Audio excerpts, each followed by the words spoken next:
Radio Surya Kebenaran Ambarawa, membawa damai sejahtera dan kemenangan bagi seluruh jiwa. Melangkah keluar, memberitakan firman. Radio Surya Kebenaran, berkat bagi jiwa.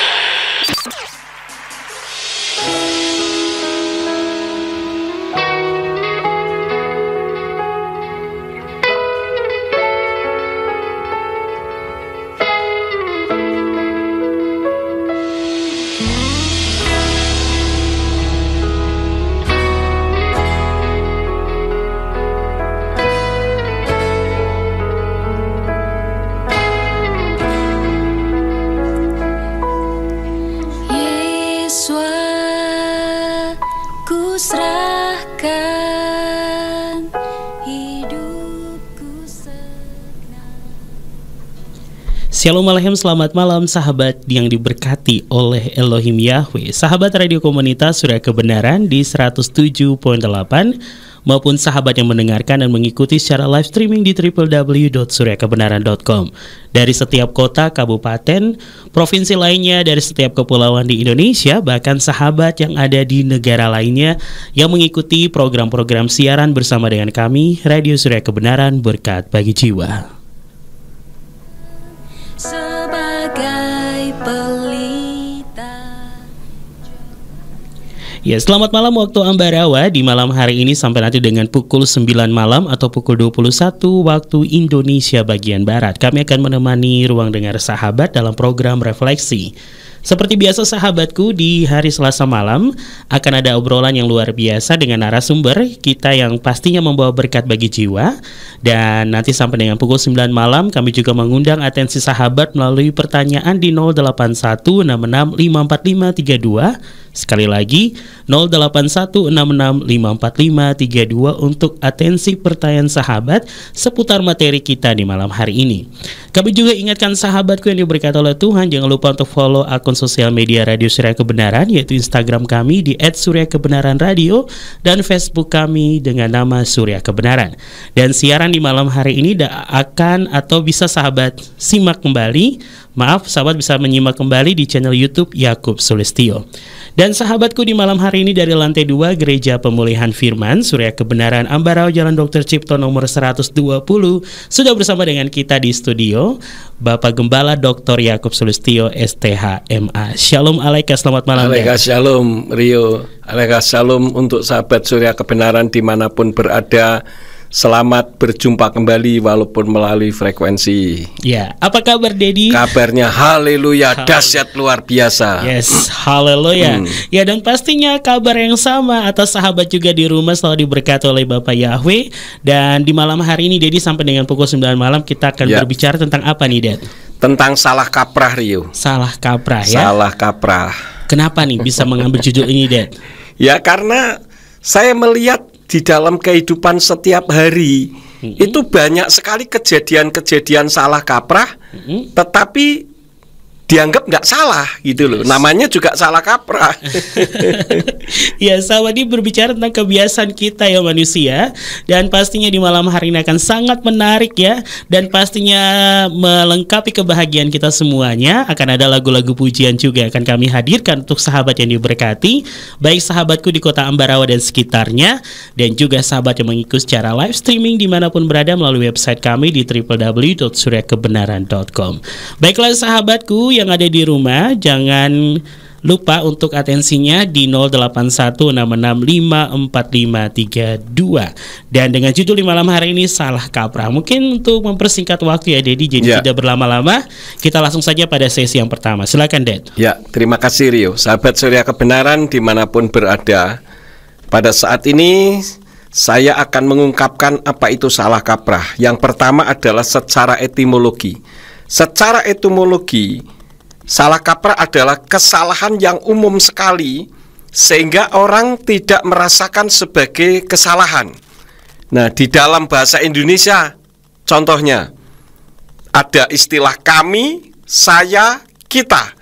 Ini sering kali saya melihat ada kerancuan begitu. kalau saya itu ya saya sendiri, kalau kami itu saya dengan orang-orang yang bersama dengan saya. Sedangkan kalau kita itu saya dengan orang yang diajak bicara kita semuanya gitu. Tetapi seringkali terjadi kesalahpahaman, yaitulah yang disebut dengan salah kaprah. Jadi pemakaian kata kami untuk mengganti kata saya itu sudah merupakan salah kaprah, atau kalau orang Jakarta kita. Nah, kalau pakai bahasa Jakarta memang gue ya. Tapi kalau bahasa Indonesia Jakarta itu kadang menggunakan kata kita. Padahal yang dimaksud kita itu lebih dari satu. Sementara yang bicara adalah cuman satu orang. Kemudian contoh-contoh yang lain misalkan digigit ular. Nah, saya mau tanya nih sama Rio. Kalau saya mengatakan, aduh saya digigit ular, betul enggak? Aduh, saya digigit ular. Saya digigit ular. Betul kan? Betul. Digigit ular. Okay. Saya digigit singa, betul enggak? Iya, digigit singa boleh. Betul ya. Betul. Nah, sekarang kalau saya digigit nyamuk, betul enggak? Digigit nyamuk, kayaknya nyamuk nggak menggigit deh. Nah, itulah dia, nyamuk nggak punya gigi. Kalau bilang digigit ular, ya oke lah, karena ular ada giginya, ya kan? Digigit singa, ya oke lah, karena singa punya gigi. Tapi kalau digigit nyamuk, nyamuk nggak punya gigi. Yang betul adalah disedot nyamuk. Tapi kalau kita mengatakan, aduh saya gatal nih, bentol disedot nyamuk, itu justru dianggap salah begitu. Pasti diketawain deh. Diketawain. Betul. Padahal itu yang benar kan begitu. Okay. Nah, kemudian satu lagi misalkan masalah dipotong atau dipancung. Katakanlah, wah orang itu saya melihat di YouTube dipancung kepalanya, betul enggak? Dipancung kepalanya. Kan nggak digantung deh, berarti dipotong berarti. Iya. Dipancung, aduh, kalau dilihat itu dipancung kepalanya, ini nggak ngerti nih kondisinya seperti apa nih deh. Nah, orang seringkali katakan bahwa saya melihat di YouTube orang itu dipancung kepalanya, padahal yang dipancung bukan kepalanya, lehernya. Betul. Iya kan? Itu kan salah kaprah. Iya. Seringkali seperti itu. Padahal yang dimaksud yang dipotong atau yang dipancung itu lehernya. Betul. Tapi disamakan. Nah, kalau dipancung kepalanya kan kepalanya jadi dua atau paling enggak terbelah begitu ya. Padahal yang dipotong sebetulnya adalah lehernya. Nah, ini adalah contoh-contoh kesalahan tetapi dianggap benar. Nah, demikian pula kata nama Allah dijadikan sebutan itu juga sama saja salah kaprah. Kenapa? Karena Allah itu sebelum Islam lahir sudah ada, yaitu satu di antara 360 dewanya orang Arab kuno pada zaman jahiliyah. Nah, kalau ngotot umat Nasrani khususnya di Indonesia ngotot bahwa Allah itu sebutan, saya mau tanya nih, bagaimana dengan Kejadian 33 ayat yang ke-20 bagian B? Di sana ada kalimat Allah Israel ialah Allah. Nah, saya mau tanya nih sama Rio nih. Allah Israel ialah Allah. Maksudnya apa kalau menurut Rio? Ada satu kalimat Allah jadi, Israel ialah istilahnya Allah. Mereka menyebut bahwa Tuhan Israel itu sebutannya bisa dipakai nama itu gitu. Ya, jadi bisa untuk nama, bisa untuk sebutan kan. Kalau menurut tata bahasa Indonesia yang baik kan Allah Israel ialah Allah, artinya ada Allah yang disembah oleh orang Israel, namanya Allah kan begitu ya.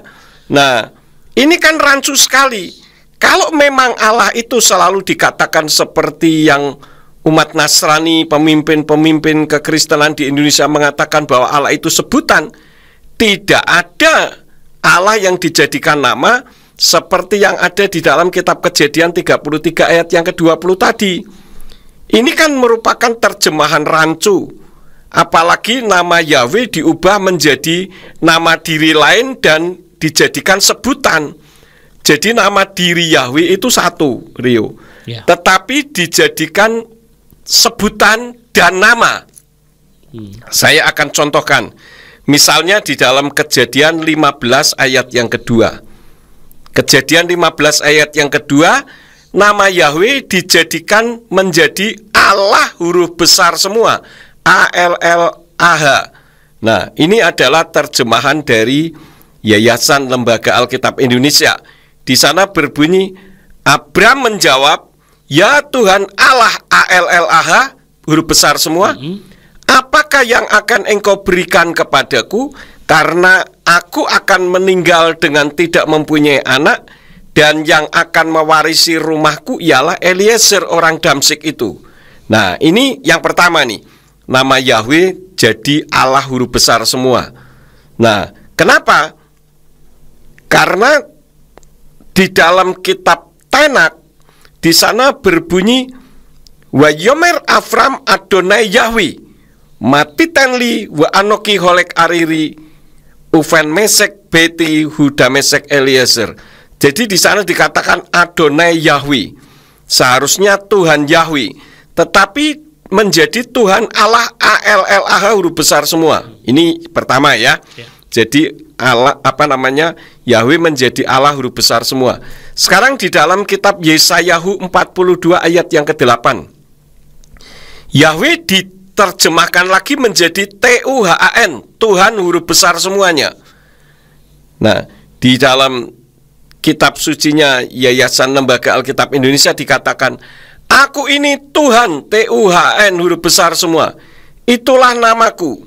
Aku tidak akan memberikan kemuliaanku kepada yang lain atau kemasyhuranku kepada patung." Nah, ini di sini sebetulnya aslinya adalah Yahweh, tetapi menjadi TUHN huruf besar semua. Karena di dalam Tenak berbunyi, "Ani Yahweh husmi, ukfodi le'akhir lo eten utilati lapsilim."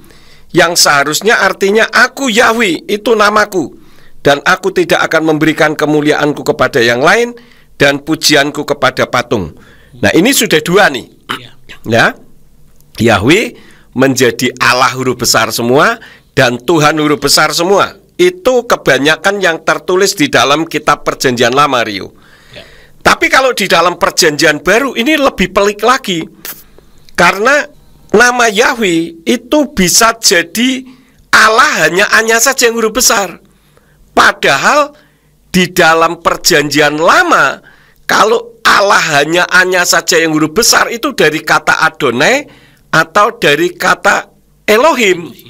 Jadi misalkan di dalam kitab Matius atau Matius 4 ayat yang keempat, ini Yahweh jadi Allah hanya saja yang huruf besar. Tetapi Yesus menjawab, ada tertulis, manusia hidup bukan dari roti saja, tetapi dari setiap firman yang keluar dari mulut Allah hanya saja yang huruf besar.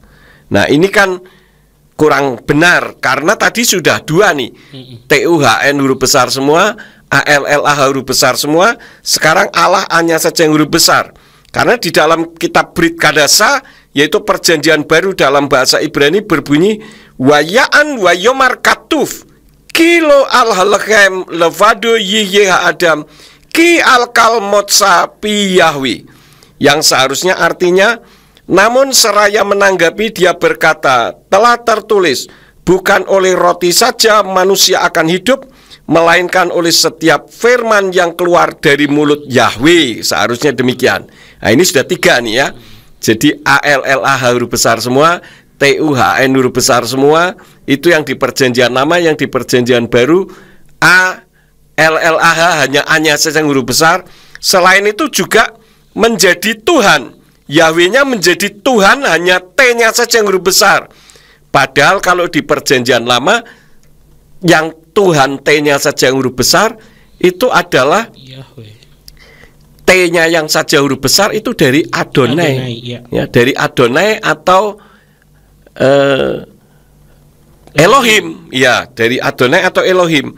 Nah, di dalam Roma 10 ayat yang ke-13 di dalam kitab Yayasan Lembaga Alkitab Indonesia dikatakan, sebab barang siapa yang berseru kepada nama Tuhan akan diselamatkan. Padahal di dalam kitab Brit Kadasa berbunyi, Kikol Asyer Yikra Vesem Yahweh Yimalet, yang seharusnya berbunyi, sebab barang siapa yang berseru dalam nama Yahweh akan diselamatkan. Jadi di sini kita melihat sudah ada 4 nih, TUHN, ALLAH semua huruf besar, kemudian TUHNT-nya aja huruf besar, dan Allah A-nya aja huruf besar. Nah ini kalau diucapkan nggak akan bisa. Satu contoh, saya mau tanya sama Rio. Saya mengatakan Tuhan memberkati saya, itu pakai Tuhan huruf besar semua atau Tuhan T-nya saja yang huruf besar?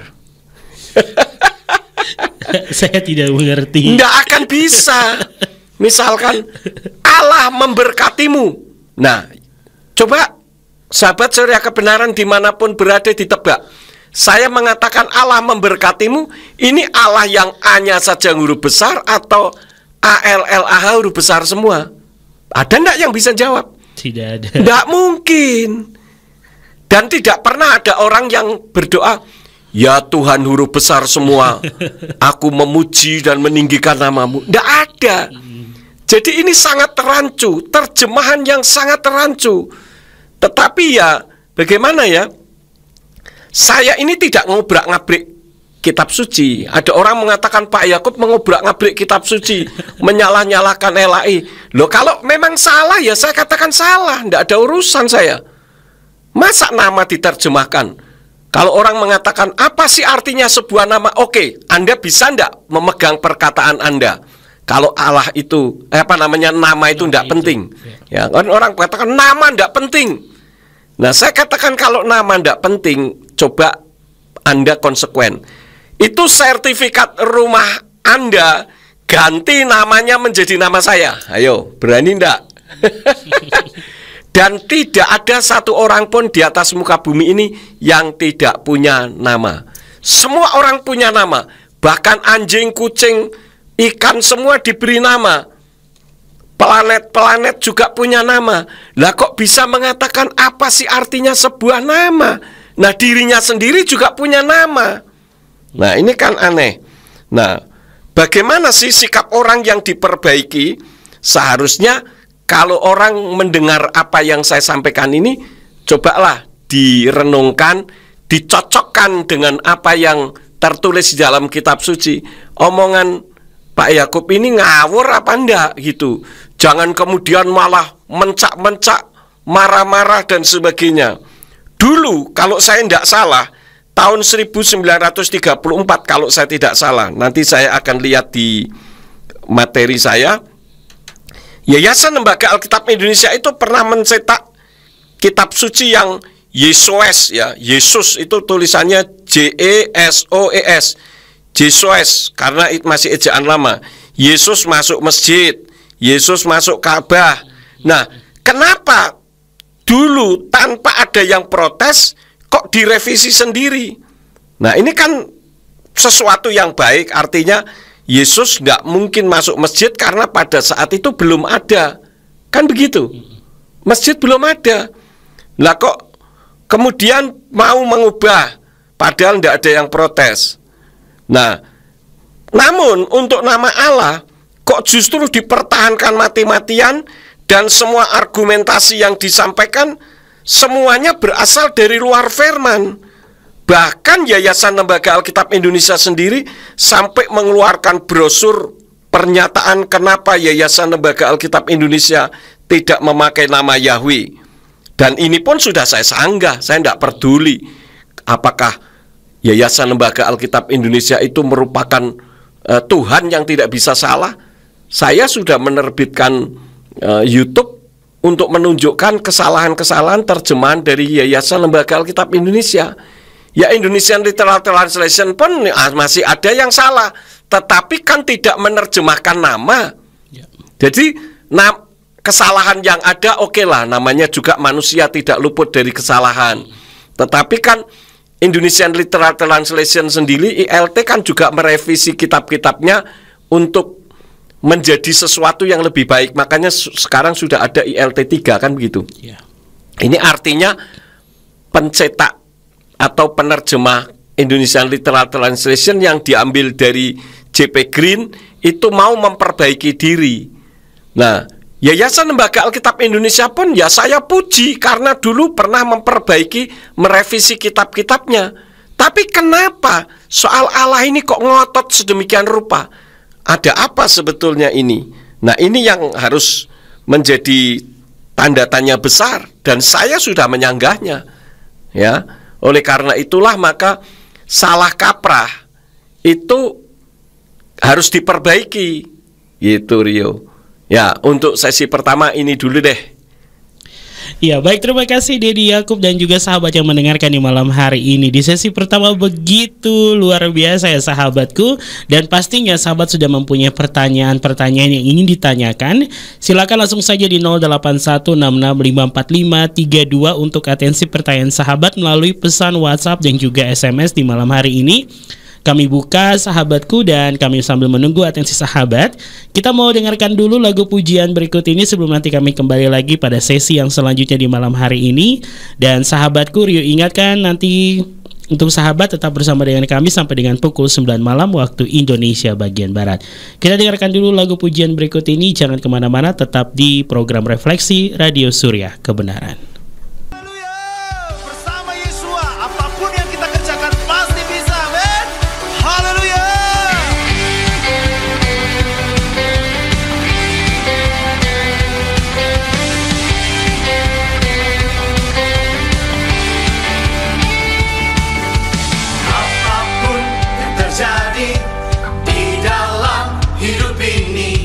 Aku kan tetap mengikutmu.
masuk ke dalam bait-Mu yang kudus, ku sembah sujud di hadapan-Mu, ku bawa segenap kerinduan hatiku, ku panjatkan doa kepadamu. Baiklah sahabatku di 107.8 maupun di www.suryakebenaran.com. Di malam hari ini masih bersama dengan kami dalam program Refleksi. Ya baik, jadi ini tadi kalau dalam pembahasan yang pertama berarti identitas itu sangat penting bagi diri pribadi seseorang. Sangat penting karena itu berbicara juga tentang kehidupan pribadinya dan sebagainya, kuasanya dan sebagainya. Ya, jadi di sini ya sahabatku saya mencatat nih. Jadi kalau kita sudah tahu pribadi orang tersebut, kita mau menulis namanya dengan huruf besar ya semuanya atau hanya huruf besar di awalnya. Tetap pribadi kalau sudah misalnya nama Yahweh kita mau tulis Yahweh-nya semua huruf besar ataupun Y-nya saja yang besar, kita tahu itulah nama pribadi daripada Bapa Surgawi. Jadi kita sudah mengerti.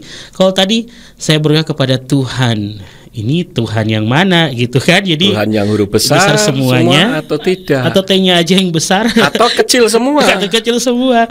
Ya jadi ini benar-benar membingungkan. Jadi kalau misalnya coba kamu pergi cari Pak Guru Matematika di sekolah itu. Nah, pergi orang cari Pak Guru Matematika. Di sini ada banyak Pak Guru Matematika, tapi gak tahu harus yang mana. Harus namanya disebut. Nah, itu baru jadi ini sahabatku. Ini sangat penting. Jadi kalau kita tidak tahu, bahkan kita yang menjadi orang yang akan sangat bingung ya. Jadi kita selalu salah gitu. Karena enggak bisa menunjuk dengan pasti gitu. Ini kita ada penanya yang sudah masuk Denny. Mungkin kita mau menjawab dulu atau kita lanjut sesi kedua nih Den. Iya, pertanyaan dulu nggak apa-apa. Oke, kita menjawab dua pertanyaannya dulu ya. Baik, ini dari Dr. Ayu ternyata sudah bergabung Denny di malam hari ini. Selamat pagi Dr. Ayu. Iya, terima kasih Dr. Ayu sudah bergabung. Dan Rio ingatkan dulu sahabatku di malam hari ini yang mau bergabung dengan pertanyaan, mempunyai pertanyaan seputar materi di malam hari ini, ataupun sahabat memiliki pertanyaan di luar materi yang ingin sahabat konsulkan di malam hari ini bersama dengan Bapak Gembala Dr. Yakub Sulistyo STHMA. Bisa saja sahabatku, kami menunggu atensinya di malam hari ini 0816654532.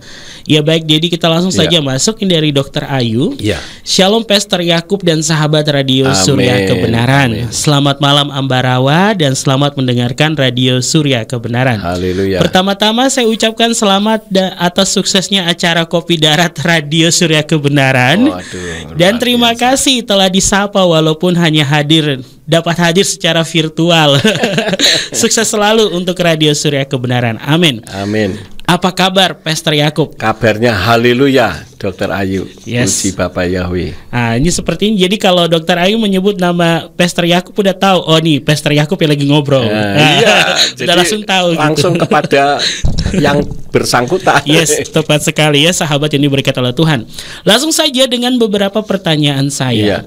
Yang pertama, orang yang masuk dalam kasus salah kaprah, apakah ini adalah penyakit atau karena pergaulan atau karena ada yang salah dengan pribadi tersebut? Ya, sebetulnya kalau berbicara tentang masuk di dalam salah kaprah, itu bisa karena memang di lingkungannya itu sudah salah begitu. Seperti yang tadi saya contohkan soal bahasa ya, antara saya, kami, kita.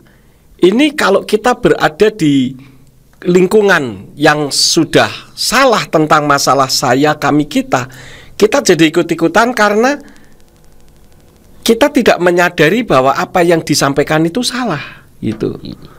Karena sudah terbiasa ya. Dan kalau khusus untuk masalah spiritual ini sebetulnya bisa juga diperbaiki. Cuman kalau tidak mau diperbaiki ya ini karena bebal kali. Berarti ada yang salah juga ya? Iya, ada yang salah juga. Oke, baik, terima kasih Dedi sudah menjawab. Dan terima kasih Dr. Ayu pertanyaan pertama. Ini pertanyaan kedua. Bagaimana dengan iman kepercayaan kepada Tuhan yang salah kaprah Pastor? Apakah akan selamat? Misalnya saat ini kita yang sudah mengenal akan Yahweh, sedangkan ada keluarga kita yang masih dengan cara sesembahan mereka yang lama, padahal sudah mengerti akan kebenaran. Nah, untuk jawaban ini saya mengharap. Nah, tadi kan saya bilang saya ya, itu bukan kita. Ya. Kalau kita berarti saya sama dia. Iya, betul. Saya akan menjawab di sesi berikutnya, Dokter Ayu, karena ini sudah ada di materi saya. Baik. Terima kasih. Oke, baik. Terima kasih Dokter Ayu, bisa stay tune bersama dengan kami nanti di sesi yang kedua ini. Jadi untuk bisa menjawab pertanyaan Dokter Ayu, silakan simak nih, karena kita langsung saja masuk saja ke sesi yang kedua. Silakan Dedi. Ya, sesi yang kedua. Sebentar, saya lihat catatan dulu. Nah, kita berbicara tentang fanatik dengan fanatisme. Ini juga sering keliru nih. Ya, kalau ikut gereja itu jangan fanatik. Nah, sebetulnya fanatik itu harus. Kenapa? Karena fanatik itu sendiri artinya bagus. Yang tidak bagus itu fanatisme. Ya, orang Kristen harus fanatik. Karena fanatik itu artinya percaya dengan sungguh-sungguh. Yang tidak boleh itu fanatisme. Karena fanatisme itu artinya sebuah faham atau perilaku yang menunjukkan ketertarikan terhadap sesuatu secara berlebihan. Jadi tidak bisa menerima input, artinya sudah terblok otaknya gitu. Nah, apakah saya fanatik? Oh, saya sangat fanatik. Tapi bukan atau tidak fanatisme, maka saya siap menerima input. Tapi kalau inputnya salah, ya bagaimana? Masa saya harus mengikuti input yang salah?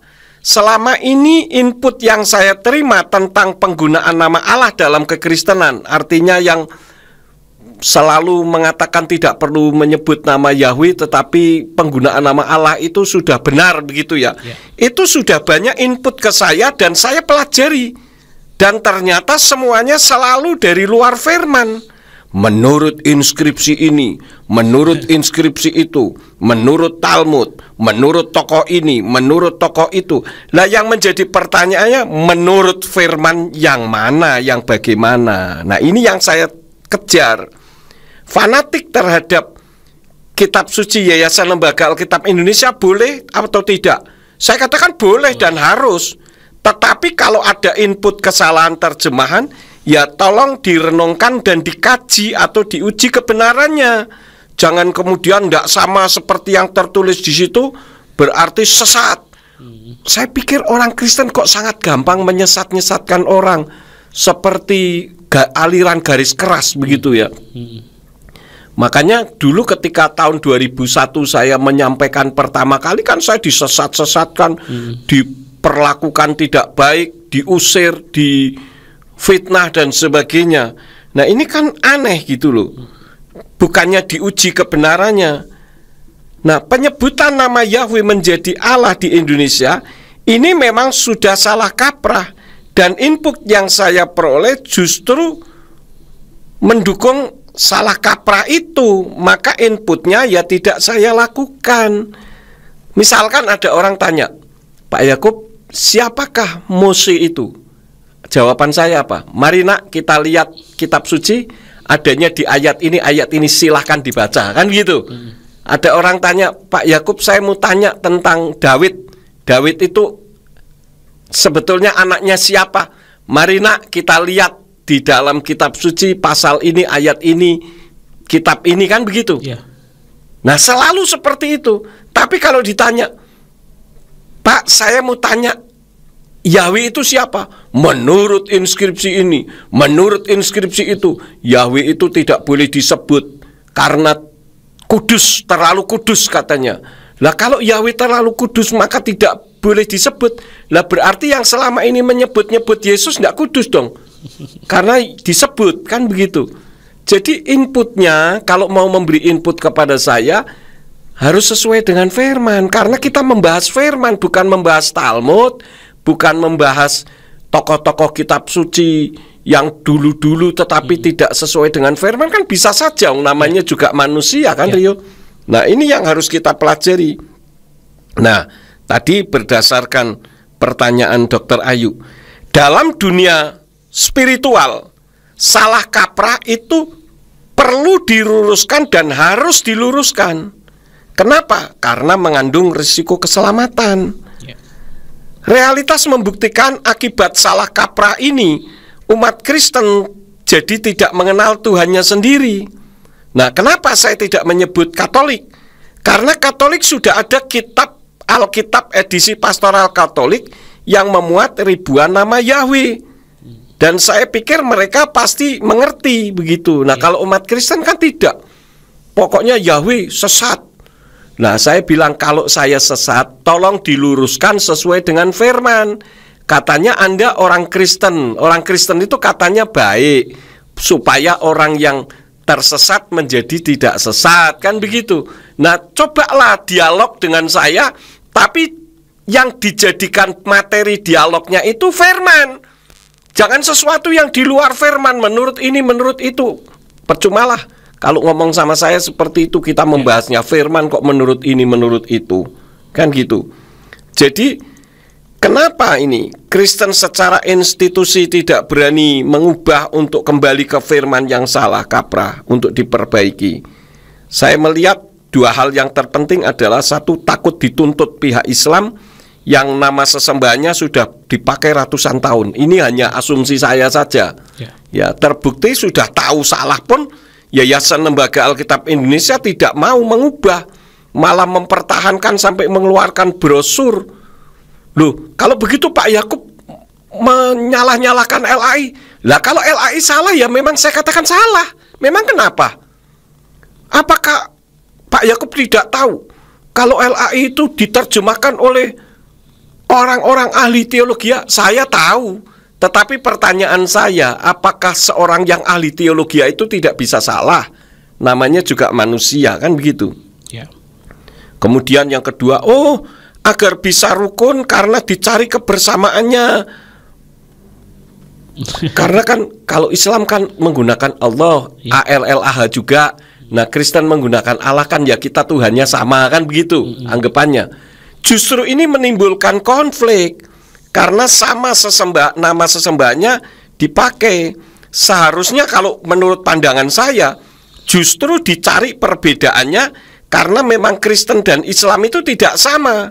Tapi bukan berarti harus bermusuhan, tapi bisa hidup berdampingan sebagai sesama anak bangsa yang harus hidup rukun di bawah Negara Kesatuan Republik Indonesia.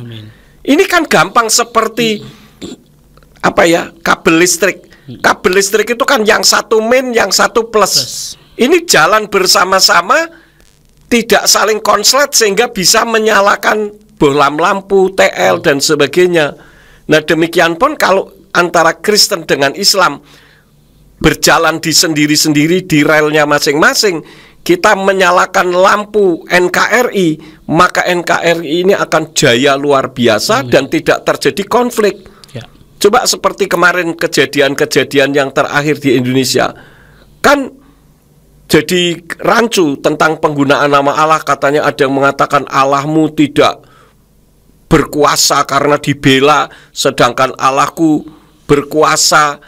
Ini kan karena asumsi penggunaan satu nama begitu. Memang antara Kristen dengan Islam ini berbeda, jadi jangan sama-samakan. Nanti umat Kristennya dianggap menjadi kristenisasi begitu. Ya, nggak usah nolong kitab suci lah. Kitab suci umat Nasrani itu bisa menolong dirinya sendiri kok.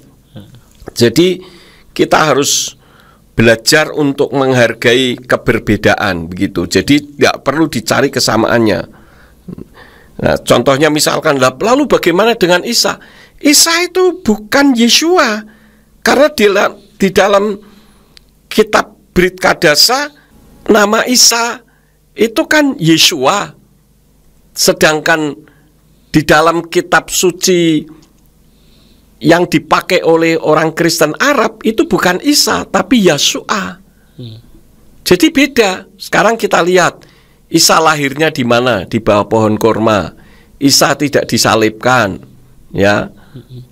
Nah, sedangkan Kristen yang dimaksudkan itu pribadi yang sama, dilahirkan di kandang, disalibkan, dan banyak sekali perbedaan-perbedaan. Dua perbedaan saja sudah mewakili ketidaksamaan. Begitu. Misalkan orang mengatakan Rio dengan Pak Yakub sama, ya sama-sama tinggal di Ambarawa, tetapi kan beda. Yang satu badannya gede, yang satu kurus, yang satu nama orang tuanya berbeda. Ini saja sudah menunjukkan pribadinya beda gitu. Jadi tidak perlu disama-samakan. Jadi kalau saya malah tidak sependapat dengan orang mengatakan kita tidak usah memikirkan perbedaan, kita cari persamaannya. Saya tidak setuju itu. Karena justru dengan persamaan ini menjadi sumber konflik. Memang berbeda, katakan beda. Sekarang coba kita lihat Islam dengan Hindu. Apakah sering terjadi gesekan? Tidak, karena memang beda sama sekali. Nah, Kristen dengan Islam kan juga beda sama sekali. Tidak usah dicari-cari persamaannya. Itu maksud saya, Rio. Ya, jadi ini sekaligus menjawab pertanyaan Dr. Ayu tadi ya. Terima kasih, Rio. Ya, baik sahabat yang diberkati oleh Tuhan ya, dimanapun sahabat berada. Dari tadi sesi yang kedua sudah sahabat dengarkan di malam hari ini. Baik, untuk sahabat yang mempunyai pertanyaan silakan ya seputar materi di malam hari ini, ataupun ada pertanyaan lain yang sahabat tanyakan. Dan kalaupun sahabat ingin namanya tidak disebutkan, kami tidak akan sebutkan namanya. Silakan di 0816654532 di malam hari bersama dengan Bapak Gembala Yakub Sulistyo dengan judul kita yaitu Salah Kaprah. Kami akan kembali lagi selepas pujian berikut ini, tetap di 107.8.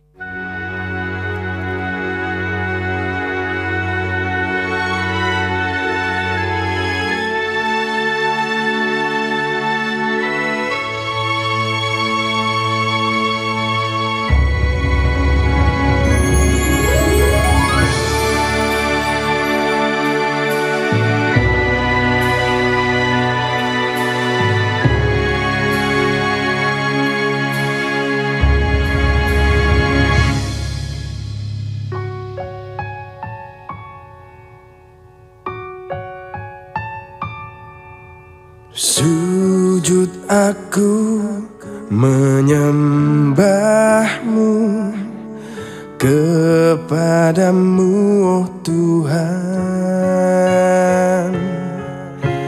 Dengan segenap hatiku penuh harap, ku naikkan doaku.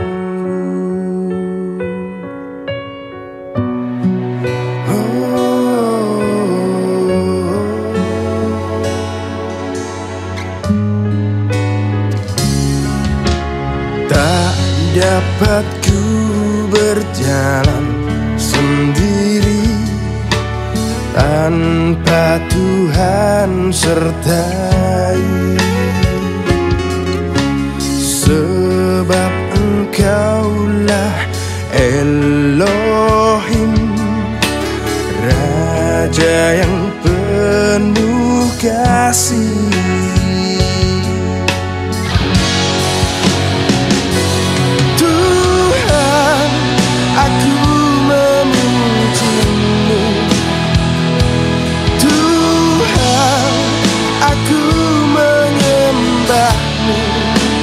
Segenap hatiku bersyukur selalu kepadamu.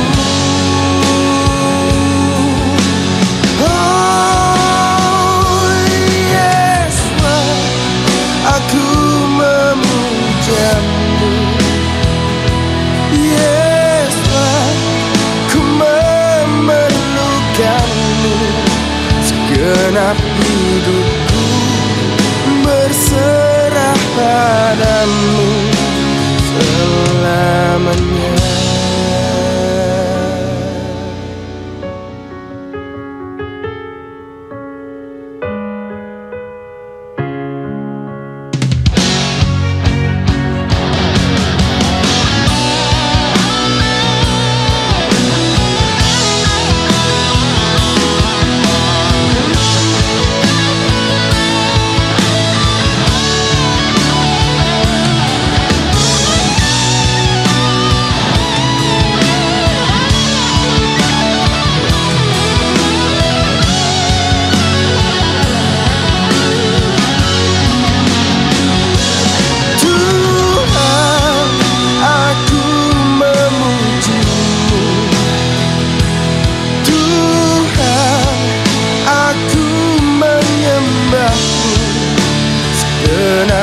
hatiku bersyukur selalu kepadamu.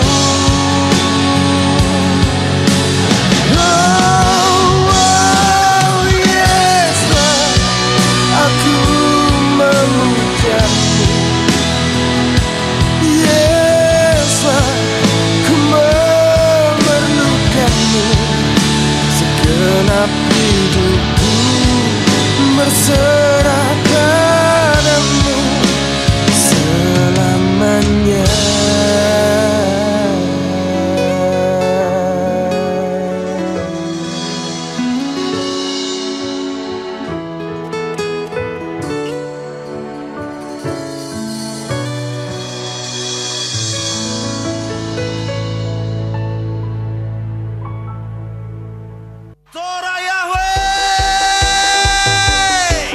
Setiap kita hidup dalam kebenaran Torah Yahweh. Amin.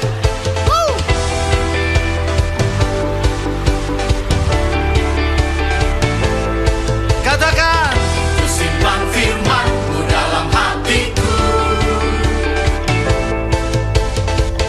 agar hatiku tak melawan-Mu. Ajarlah aku jalan-jalan-Mu,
Baiklah sahabat yang diberkati oleh Elohim Yahweh di malam hari ini, dan masih bersama dengan kami dalam program Refleksi sampai dengan pukul 9 malam waktu Indonesia bagian Barat.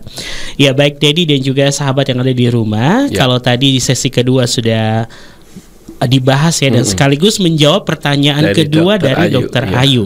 Ini Dr. Ayu masih kembali dengan pertanyaan di malam hari ini. Boleh dengan sukacita sekali. Baik, ini pertanyaan ketiga dari Dr. Ayu. Pastor Yakub, bagaimana dengan keluarga kita orang percaya yang mati tetapi belum sebagai orang percaya kepada Yahweh?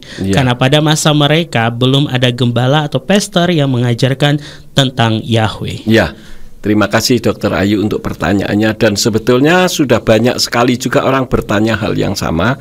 Jawabannya itu ada di dalam kitab Ibrani 10 ayat yang ke-26 sampai 27. Sebab apabila kita dengan sengaja berbuat dosa sesudah menerima pengetahuan penuh akan kebenaran, maka bagi dosa tidak ada lagi tersedia pengorbanan, melainkan suatu gambaran masa depan yang menakutkan tentang penghakiman dan kecemburuan yang menyala-nyala akan segera melahap para penentang.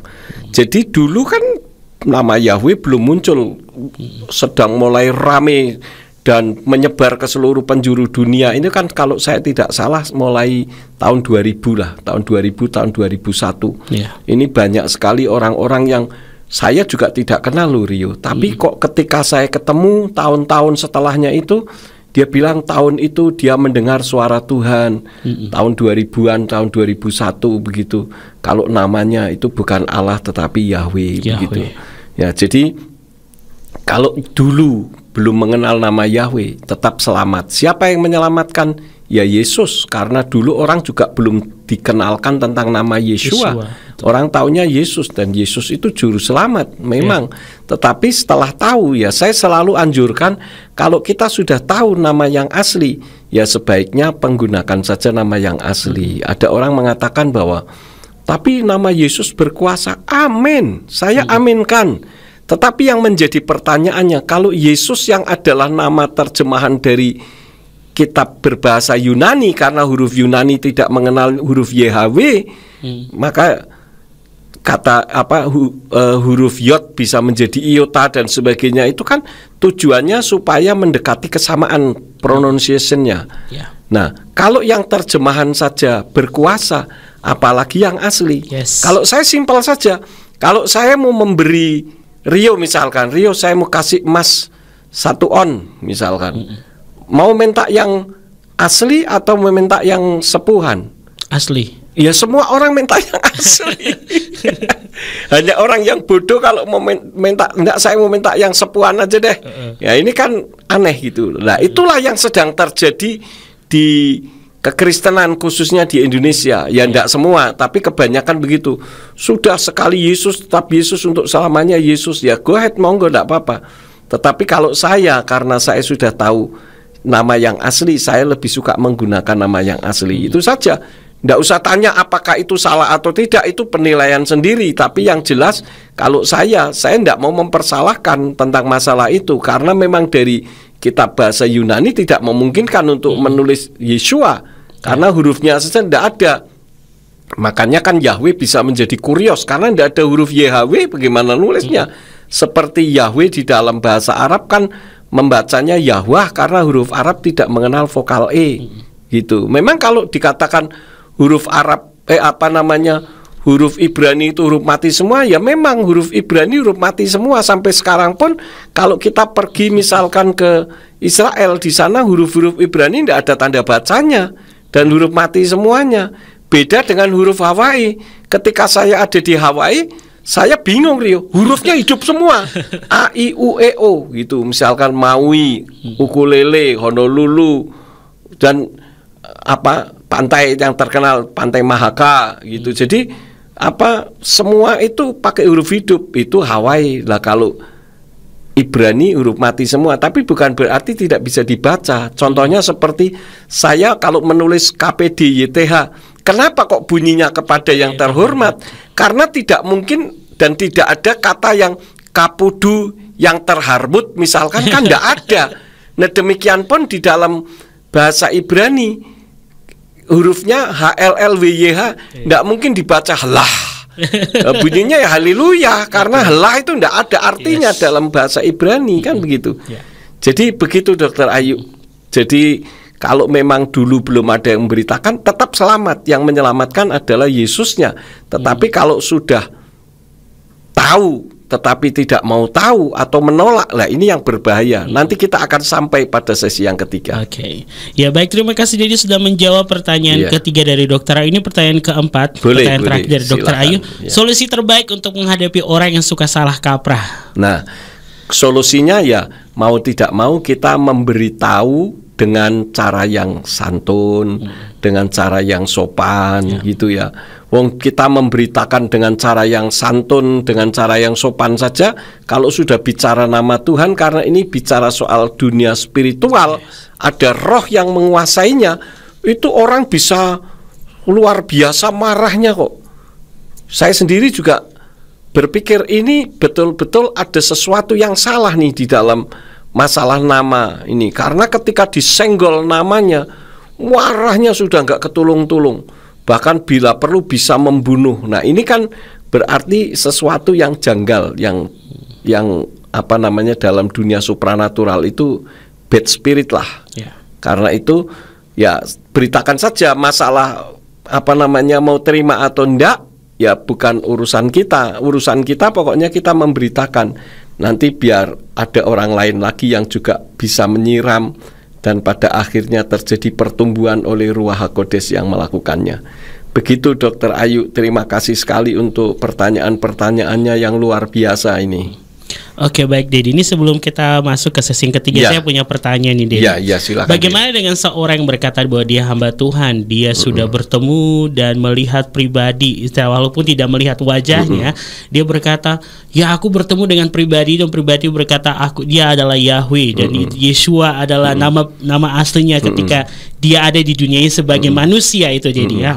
Nah kalau berbicara tentang Tuhan, dan dia berkata Yahweh, Yeshua, tapi dia santuy, maksudnya dia santai sekali Dedi dalam hal ini.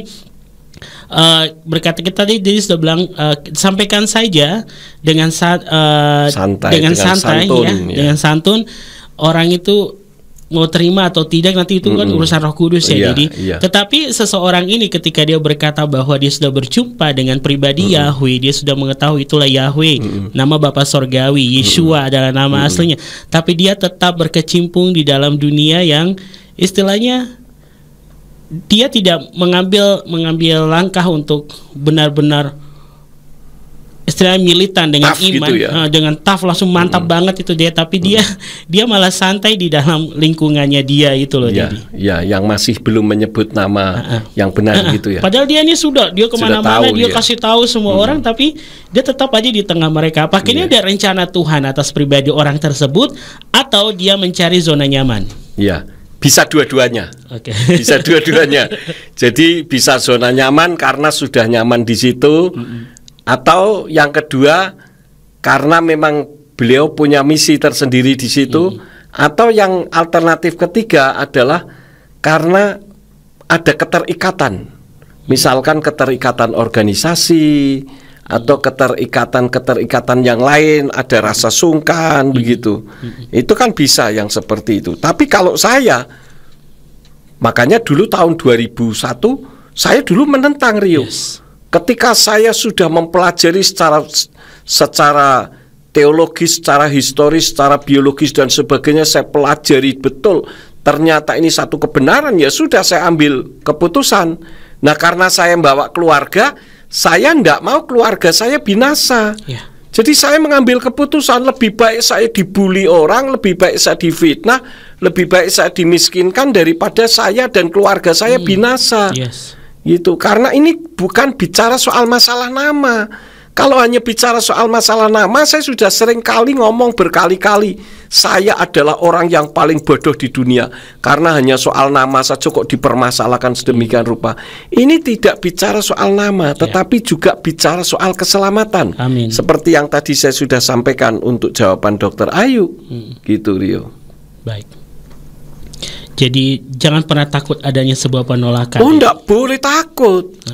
Saya itu dulu pernah memberikan seminar sampai ada kursi mau melayang. Ya, saya diancam, ada banyak sekali ancaman-ancaman kepada saya, bukan hanya ancaman ini tetapi hampir terrealisasi ya, ada mau pembunuhan dan sebagainya. Saya enggak takut tuh. Kenapa? Karena saya lebih takut Tuhan. Apa bedanya kalau saya ini hanya mau zona nyaman. Nah, untuk apa saya dulu meninggalkan dunia sekuler saya? Nah, mending nggak usah jadi pendeta, pensiun saja kalau menurut saya sih. Jangan sampai saudara-saudara, kita harus berani memberitakan firman, baik atau tidak baik waktunya. Berani mati untuk kebenaran. Kebenaran yang mana? Kita harus berani membayar harganya. Harga yang mana? Nah, ini. Jadi jangan hanya ngomong doang, tapi lakukan. Kalau asbun asal bunyi aja, semua orang juga bisa. Dan saya sudah pernah ngalami semua itu. Haleluya. Baik, terima kasih Dedi sudah menjawab. Kita langsung masuk saja pada sesi yang ketiga. Silakan Dedi. Ya. Saya masuk kepada sesi yang ketiga. Ini lebih lagi nih. Bagaimana Yahweh yang tertulis di dalam kitab suci 6.800 kali kok justru dibenci. Menyebut namanya saja tidak sudi atau tidak mau. Sedangkan yang menjadi penguasa di sorga itu Yahweh. Nah, ini bagaimana? Apakah tidak pernah terpikir sampai di situ? Siapa yang nanti menjadi penguasa sorga? Yahweh, ya. Jadi ayat-ayatnya di dalam Yesaya 43 ayat yang ke-11 yang berbunyi Anoki Yahweh wa ini bal ademosia. Akulah Yahweh, tidak ada juru selamat selain aku. Amin. Jadi Yahweh itu juru selamat. Kemarin ada sempat yang nanya kepada saya begini, Rio. Pak Yakub, kalau orang yang sebelum Yeshua ada di atas muka bumi ini, siapa yang menyelamatkan? Ya saya bilang yang menyelamatkan ya Yahweh. Itu ayatnya Yesaya 43 ayat yang ke-11. Dan ada banyak ayat yang lain yang menyatakan bahwa Yahweh itu penyelamat. Amin. Kemudian hal yang kedua, Yahweh itu bertahta menjadi raja di Samayim, di sorga, karena tempat tinggalnya di sorga. Dan itu tertulis di dalam kitab 1 Raja-Raja 8 ayat 30, ayat 39, ayat 43, ayat 49. Ini nanti kalau di YouTube saya bisa diulang lagi, ya, bisa di pause, dicatat, kemudian bisa dibaca ayatnya, ya. Sekali lagi saya ulang, 1 Raja-Raja 8 ayat 30, ayat 39, ayat 43, ayat 49. Itu semua mengungkapkan bahwa Yahweh itu tinggalnya di sorga. Kemudian 2 Tawarikh 6 ayat 21, ayat 30, ayat 33, ayat 39. Kemudian 2 Tawarikh 30 ayat yang ke-27. Ada banyak sekali yang mengungkapkan bahwa Yahweh itu tinggal di sorga. Ya, sorga itu miliknya Yahweh, tempat di mana para saleh-saleh Tuhan berkumpul. Lah kalau kita menentang Yahweh, kita mau masuk sorganya siapa? Gitu loh. Nah, ini yang harus perlu diperhatikan. Kemudian kalau menolak Yahweh, menurut kitab suci dari 1 Yohanes 2 ayat yang ke-22, menolak Yahweh itu berarti antikris loh. Jadi tidak ada alasan untuk menolak Yahweh, karena Yahweh itu ya Yeshua HaMashiach yang turun ke bumi dalam wujud seperti manusia. Makanya saya katakan salah kaprah di bidang rohani tidak boleh dipertahankan, kecuali yang tidak mengandung risiko keselamatan seperti masalah bahasa. Ya bagi saya sih silahkan saja. Itu pun kalau bisa diubah, ya tentu kalau bisa ya menggunakan bahasa Indonesia yang baik lah. Kenapa? Karena saya melihat bahwa orang bule kalau berbahasa Indonesia itu justru menggunakan bahasa Indonesia dengan tata bahasa yang baik. Sementara orang Indonesianya sendiri pating pecotot istilahnya, asal bunyi gitu. Ya, tidak bisa membedakan antara saya, kita, kami, kamu. Ini repot kalau begitu. Ya, gitu Rio. Ini untuk session yang ketiga. Ya, terima kasih Dedi sudah membahas tentang sesi yang ketiga. Dan sahabatku yang ada di rumah, sekali lagi kami masih membuka pertanyaan. Atensi untuk pertanyaan sahabat di malam hari ini, silakan di 0816654532 untuk atensi pertanyaan sahabat. Bagi sahabat yang mau bertanya, masih sampai dengan pukul 9 malam di hari ini, tetap bersama dengan kami. Kami hadirkan dulu lagu pujian berikut ini di 107.8 untuk sahabat yang diberkati.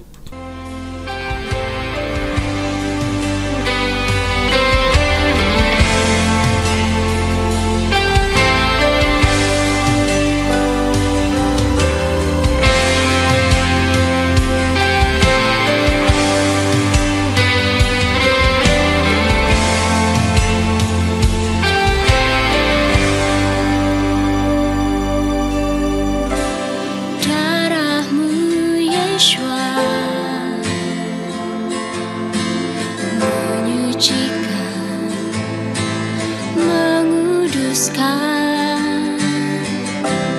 Darah-Mu Yeshua mengampuni dosa.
Darah-Mu Yeshua mengampuni dosaku,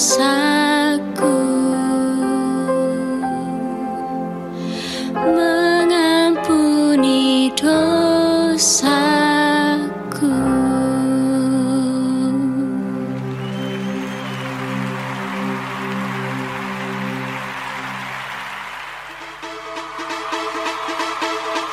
Shalom Indonesia.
Sahabatku di 107.8 maupun di www.suryakebenaran.com. Masih bersama dengan kami dalam kebersamaan di program Refleksi Radio Surya Kebenaran spesial di hari Selasa bersama dengan Bapak Gembala Dr. Yakub Sulistyo STHMA dalam obrolan kita di malam hari ini. Baik Dedi, ini sebelum kita masuk pada closing ya, berarti ya di malam hari ini saya punya sebuah pertanyaan. Ini kalau bisa saya katakan juga salah kaprah karena ketika kita hidup, kita diciptakan oleh Bapa Yahweh. Pasti Tuhan sudah punya tujuan atas kehidupan kita. Jadi sebelum Dia menjadikan kita, Dia sudah berpikir dengan sangat kuat bagaimana nanti Rio akan seperti ini, seperti ini. Tapi sebagai umat percaya, ya kita pasti bergantung pada Matius 7 ayat 7, mintalah akan diberikan padamu, carilah makan mendapat, itu kan Dedi, dalam kitab Matius tersebut. Jadi akhirnya banyak sekali orang di luar sana, maksudnya bukan hanya kita sebagai orang yang sudah percaya kepada Bapa Yahweh, tapi orang Kristen juga akhirnya membuat konsep ini menjadi istilahnya suatu hal yang bisa dipakai untuk meminta-minta terus sama Tuhan ini, Dedi. Padahal kan kita sudah diciptakan dengan tujuan. Nah, bagaimana sih Dedi untuk mungkin Dedi punya pesan itu atau sesuatu mungkin dari Dedi agar bisa menyampaikan kepada orang bahwa kita ini benar hidup dalam tujuannya Elohim atas kita, dan kalau berdoa itu sepantasnya harus seperti apa gitu. Jadi istilahnya jangan kesannya hanya meminta-minta kepada Tuhan, itu jadi istilahnya seakan-akan kita egois sama Tuhan itu, Dedi. Kita memaksa Tuhan untuk masuk dan mengikuti apa yang kita mau. Terima kasih Rio untuk pertanyaannya. Ya, memang benar sekali Rio. Seperti di dalam kitab Yirmiyahu atau Yeremia pasal 1 ayat yang ke-5. Di situ dikatakan, sebelum aku membentuk engkau dalam rahim. Jadi sebelum terbentuk di dalam rahim nih, aku telah mengenal engkau, dan sebelum engkau keluar dari kandungan, aku telah menguduskan engkau. Aku telah menetapkan engkau menjadi nabi bagi bangsa-bangsa. Artinya kehidupan manusia ini sudah dipersiapkan untuk menjadi berkat. Amin. Ya, tapi kenapa kok kebanyakan yang terjadi realitasnya banyak orang hanya meminta-minta? Nah, itu sebetulnya kalau saya teliti itu akibat dari kesalahan dasar. Jadi penyampai berita awal itu tidak mengajarkan sebetulnya bagaimana sikap kita terhadap Tuhan, tapi seolah-olah kita datang kepada Tuhan itu hanya untuk meminta-minta. Jadi karena kita melakukan sesuatu tidak memungkinkan, ya sudah kita mintanya kepada Tuhan lah, nanti Tuhan kan akan memberi.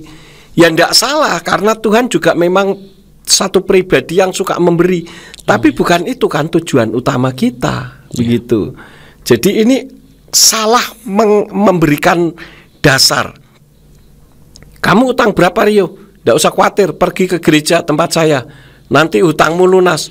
Lah memangnya Tuhan tukang bayarin utang? Ya ini salah satu contoh bentuk penginjilan ya, PI yang salah gitu. Letak dasarnya itu salah. Penginjilan yang benar itu letaknya adalah karena keselamatan. Amin. Karena di dalam Kisah 4 ayat 12 dikatakan, di bawah kolong langit ini tidak ada nama lain yang olehnya manusia diselamatkan kecuali melalui Yeshua HaMashiach. Jadi itu hal yang penting. Maka apa sih yang menjadi kebutuhan kita? Tuhan kan enggak tutup mata. Cuman yang sering kali terjadi, kita ini enggak butuh tapi ingin gitu loh. Nah, keinginan dengan kebutuhan kan lain. Nah, ini yang sering kali terjadi, ditambah pengajaran yang keliru. Akibatnya ya kita hanya sebagai peminta-minta saja. Nah, ini kan kurang bagus lah. Ya, Rio. Baik, terima kasih Dedi. Iya Dedi, ini sebelum kita masuk pada closing, beberapa minggu, 2 minggu lalu, ketika materi bersama dengan Dedi, ada seorang penanya bertanya demikian. Ini saya tidak sebutkan namanya aja ya. Ini pertanyaannya, Pak Yakub, apa sih yang menjadi dasar keselamatan ini antara sunat jasmani dan juga sunat rohani? Mana yang harus kita ambil sebagai seorang penyembah Yahweh saat ini? Sebagai penyembah Yahweh yang terpenting itu sunat hati. Sunat hati itu artinya apa yang menjadi keinginan kita yang tidak sesuai dengan firman, ya kita potong begitu. Artinya kita siap menyalibkan tubuh kita, menyalibkan keinginan tubuh kita begitu. Sehingga tidak mau-maunya sendiri seperti yang tadi Rio tanyakan, hanya minta saja begitu. Ya. Jadi itu yang terpenting. Katakanlah kita mau sunat secara jasmani, ndak usah sunat jasmani lah, potong aja semua habis biar lebih kudus gitu kan. Tapi kalau hatinya jahat, ya tetap saja sama aja bohong, aja bohong, ndak ada gunanya. Karena Tuhan melihat isi hati, bukan melihat apa yang secara fisik. Kan kadang manusia kan terkecoh dengan fisik. Ya, kemarin saya sempat bincang-bincang dengan seseorang yang biasa naik bis, Rio. Ternyata orang itu tahu. Jadi yang mana copet, yang mana yang tidak, gitu tahu. Karena sudah terbiasa. Dan yang copet itu pakaiannya perlente, kadang pakai dasi dan sebagainya. Nah, ini kan menipu begitu. Nah, manusia seringkali mudah tertipu dengan penampilan. Dia tidak tahu isi hati. Karena itu ada pepatah mengatakan kalau melihat seseorang jangan seperti melihat cover buku. Covernya bagus berarti isinya bagus. Belum tentu gitu. Ya, Rio. Jadi yang terpenting sunat hati. Oke. Ya, baik, terima kasih. Kalau mungkin pendengar kita di malam hari ini yang 2 minggu lalu bertanya, ya sudah dijawab oleh Bapak Gembala Yakub Sulistyo. Baik, jadi mungkin karena waktu juga membatasi ruang jumpa kita dan sahabat yang ada di rumah, kita langsung masuk saja pada closing statement di malam hari ini. Silakan. Terima kasih. Ya, closing statement saya hanya 3 saja, Rio. Yang pertama, jangan mempertahankan salah kaprah di bidang spiritual. Karena berisiko keselamatan yang disebabkan karena tidak sesuai firman. Jadi kalau dikatakan kalau begitu Pak Yakub berarti menghakimi. Loh, saya tidak menghakimi. Siapa saya berani menghakimi? Yang menghakimi firman. Firman Tuhan kan mengatakan kalau orang hidup melakukan sesuatu yang tidak sesuai firman kan tidak selamat. Jadi itu dasarnya. Karena itu belajarlah takut Tuhan daripada takut kepada manusia, seperti yang tertulis dalam kitab Injil Lukas 12 ayat yang kelima, di mana Yesua katakan, namun aku menunjukkan kepadamu siapakah yang harus kamu takuti. Takutlah terhadap dia yang setelah membunuh mempunyai otoritas untuk melemparkan ke dalam neraka. Ya, aku berkata kepadamu, takutilah dia. Siapa itu? Tidak lain adalah Elohim Yahweh. Amin. Jadi kita lebih takut kepada Tuhan. Pak lah nanti ditinggal teman, tidak usah khawatir. Ditinggal teman, Tuhan akan beri teman-teman yang baru yang lebih baik. Kan gitu. Seperti saya. Dulu teman-teman saya banyak. Tapi ketika saya memberitakan nama Yahweh, saya ditinggal. Ya tidak apa-apa. Tuhan kirim teman-teman yang baru.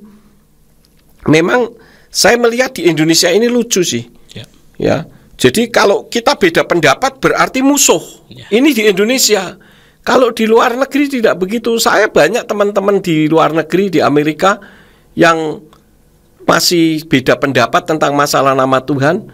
Tapi ketika saya datang ke Amerika, mereka panggil-panggil saya, ayo Pak Yakub nginep di rumah saya, ayo kita ngobrol, kita makan bersama dan sebagainya, Rio.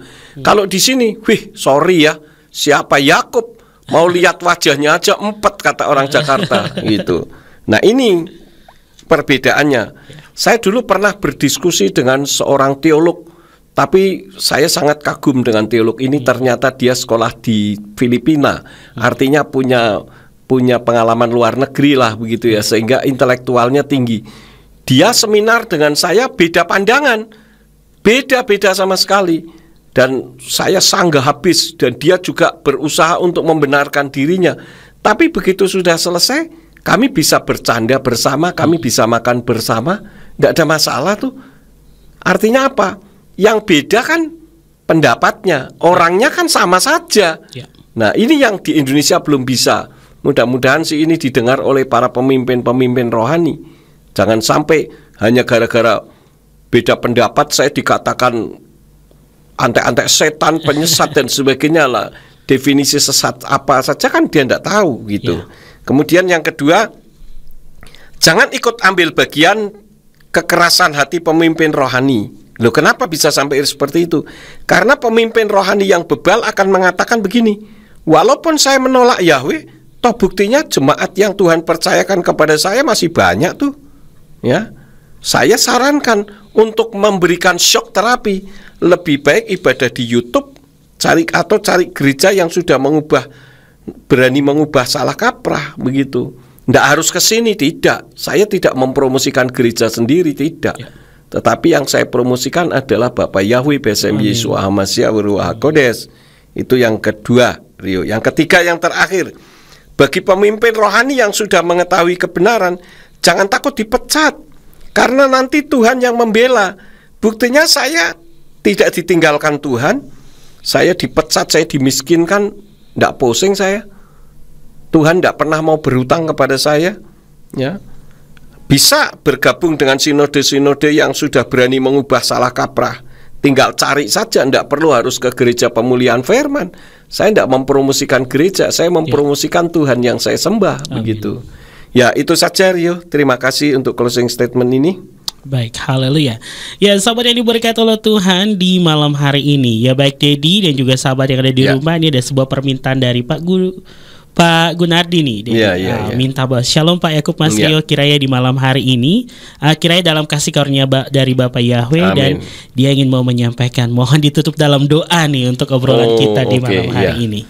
Baik, silakan Dedi. Mari kita berdoa. Bapa Sorgawi, kami mengucap syukur untuk malam hari ini. Kami telah bersama-sama membahas tentang salah kaprah. Engkau sudah memberi hikmat untuk kami mengerti bahwa selama ini di Indonesia terjadi salah kaprah.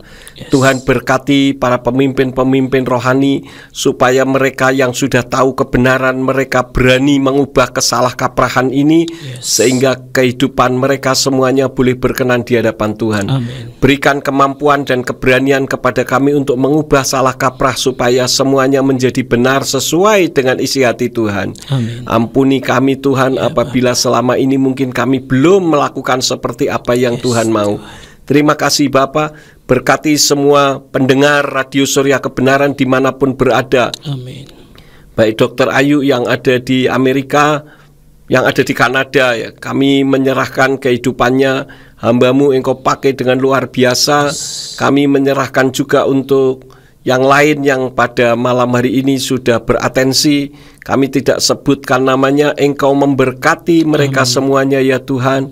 Engkau pakai untuk berani mengubah salah kaprah untuk kebenaran firman-Mu. Amin. Terima kasih Bapa. Kalau sebentar kami akan berpisah, kami yakin Engkau tidak akan pernah meninggalkan kami semua. Engkau selalu menjaga, memelihara, melindungi siang dan malam. Karena kami peralaskan doa kami yang jauh dari sempurna ini ke dalam tangan-Mu. Demi nama Adonai Yeshua Hamasya, Tuhan dan Juru Selamat kami. Haleluya. Kami sudah berdoa dan mengucap syukur. Haleluya. Amin. Amin. Haleluya. Ya baik, terima kasih sahabat yang ada di rumah. Dan tak lupa nih kami ucapkan dari studio ini dulu terima kasih kepada Bapak Gembala Dr. Yakub Sulistyo STHMA. Terima kasih Dedi. Terima kasih ya atas waktu dan materinya yang luar biasa di malam hari ini. Bapak Yahweh memberkati dalam kesehatan, keluarga dan setiap pelayanannya dengan luar biasa. Dan sahabat yang ada di rumah, terima kasih atas atensi sahabat, baik sahabat yang mendengarkan maupun yang sudah bertanya di malam hari ini. Dan terima kasih untuk semuanya dari awal sampai dengan akhir. Bersyukur kepada Bapak Yahweh. Terima kasih sahabatku, kami pamit undur dan sampai bertemu di pekan depan dalam program yang sama dengan narasumber lainnya dengan materi yang pastinya membawa berkat bagi jiwa. Dari lantai 2 Gereja Pemulihan Firman Radio Surya Kebenaran Ambarawa, kami pamit undur dari ruang dengar sahabat. Bapak Yahweh memberkati.